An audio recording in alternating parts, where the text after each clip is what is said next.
And even with the siege tanks back here, Marines running away from the Zerglings. Siege tanks getting a lot of great hits. Zerglings getting a good surround. Mulas taking down the siege tanks, and there's one siege tank left. And I think that Happy has made a.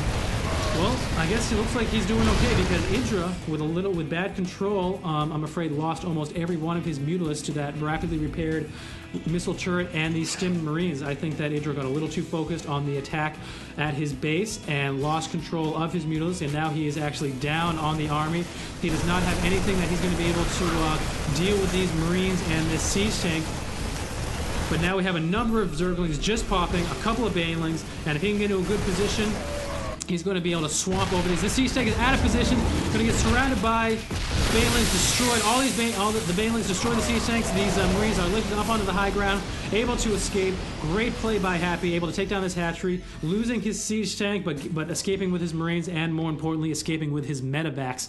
Losing medevacs throughout the game is definitely a big problem for any Terran player, but EGIdra is undaunted. He wants these Marines, he wants those medevacs. He is chasing them all over the map. We've got Zerglings rushing after these Marines, Mutalisks flying in from the side, and it looks like these Marines are going to go down. One medevac down, the Marines getting surrounded by the Zergling, and all the stim in the world is not going to save those Marines from those Mutalisks and those Zerglings. EGIdra, for his part, reestablishing his 4th base and taking a 5th, and we have Happy over here. He is oversaturating on his natural base. He is nearly mined out in his main, and he's going to have to take another base soon, or else EGIdra is going to take this game. Right now, I think that EGIdra is in a great position, despite having lost so much of his army so many times. He's able to reproduce, get back into the game with a huge amount of army, considering his giant macro, and this is where EGIdra is the most comfortable. He is happy just producing drones. He's happy getting his macro game up and running. He is nearly mined out at his main, but he is going to have this base to spread his drones to, this base to spread his drones to, and I wouldn't be surprised to see him taking a 6th base, a 7th base before too long. For the moment, he is hanging out.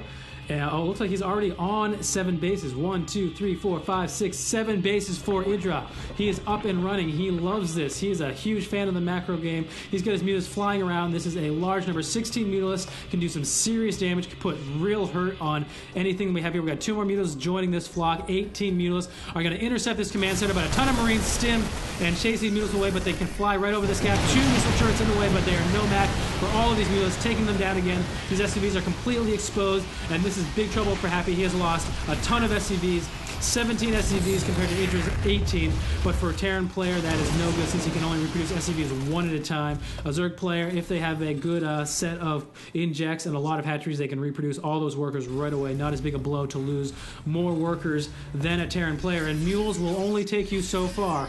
We have a ton of missile turrets setting up. Happy is aware that EGIdra is focusing on this Muta play, but EGIdra, for his part, has so many Zerglings, +1 melee upgrade, a couple of Banelings, and he is getting ready to push into that base. He has a maxed out army. He realizes, hey, I can't make any more Zerglings, I can't make any more Mutalisks. Let's do some damage. Let's see what he can do. Planetary Forge is coming, and this is going to play a huge role in this upcoming battle, but we have Mutalisks in the sky from the north. We've got Zerglings coming in from the south, and Siege Tanks going down on those Zerglings. Let's see what happens. Big hits from the Planetary Fortress. Zerglings getting roasted away. Zergling massacre. Look at that. Oh my god. So many Zerglings going down. Mutalisks coming in from the north, trying to go through these missile turrets, killing almost all the SCVs. All the Marines going down, and these Mutalisks are actually pushed away. Most of those Mutalisks killed. Over half the Mutalisks killed. All the Zerglings destroyed.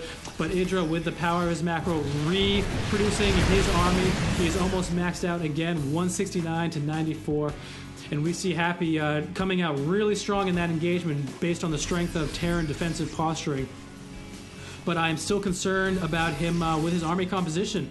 I think that he is doing exactly the wrong thing. He is not getting what he needs. He needs some Thors. He needs a couple of Marauders to absorb Banelings. He needs Blue Flame Hellions to deal with those Zerglings. But he's sticking with Marine Tank. He thinks that he has the ability to push EGIdra out, push him around, beat up all his Mutalisks. These missile turrets are definitely pulling their weight, giving time for these Marines to run in, but EGIdra's just going to turn around. He has so many Mutalisks, able to take down Marines in small numbers, and more Marines stimming in, going after those Mutalisks again. But EGIdra is happy. He is just doing a little bit of damage, and more importantly, he is keeping Happy at his base. He is allowing EGIdra to spread out, take an 8th base. This is going to be an 8 base Zerg versus a 3 base Terran. EGIdra is looking very strong on this map. He's not able to push in quite yet, but he is happy where he is. He is maxed out once more. A huge flock of Mutalisk coming in. Tons of Mutalisk. 29 Mutalisk. Going to do some damage. Getting hit by those Stim Marines. Losing a couple of Mutalisk, having to fall back. But he has plenty of time to morph in Banelings, which is exactly what he's going to do.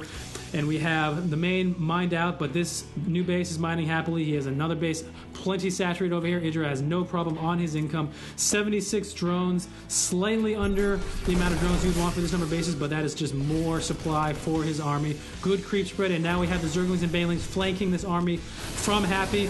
Happy is getting in position with the siege tank. Lots of siege tanks, but the Zerglings are just running and getting a huge surround. Banelings are going to clean up everything, and the Mutalisk are going to destroy those siege tanks, and Happy has to call the GG. EGIdra was just too much for him, overwhelmed him with his superior macro, and I have to say that Happy spent a little bit too much time turtling up. He did not switch to the proper tech. He should have moved into something that would have countered the Zergling, Baneling, Mutalisk type of play that EGIdra was strongly favoring through this entire game. EGIdra, for his part, excellent play, good reactions, able to attack right at the right moments, able to get good positioning on his Terran army, and we're going to move on to game 2.